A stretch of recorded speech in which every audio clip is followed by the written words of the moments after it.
बिस्मिल्लाहिर्रहमानिर्रहीम। रात के वक़्त के 4 अमाल यानी कुरान मजीद की 4 सूरतें। नंबर 1, सूरतुल मुल्क अज़ाब कब्र से निजात है। सूरत यासीन मग़फ़रत है।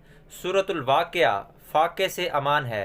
सूरतुद दुखान सुबह इस हाल में उठे कि 70,000 फरिश्ते इसके लिए इस्तग़फ़ार करते हों की तिलावत करके या सुन लीजिए और उसके साथ ही आज की गौर व फिक्र भी कर लीजिए। दोस्तों, जब भी रात को सोएं तो इन 4 सूरतों की तिलावत लाजमी कर लिया करें या फिर सुन लिया करें, या दिन में किसी भी वक्त कर सकते हैं क्योंकि कुरान पाक कभी भी पढ़ा जा सकता है। हदीस शरीफ में है कि आखिरत के मामले में घड़ी भर भी गौर व फिक्र करना 60 साल की इबादत से बेहतर है। अल्लाहु अकबर, अल्लाहु अकबर। दोस्तों, इस प्यारी हदीस को सदक़े जारिया समझकर आगे लाजमी शेयर करें ताकि किसी का भला हो सके, और प्लीज़ मेरे चैनल को भी लाजमी सब्सक्राइब करें।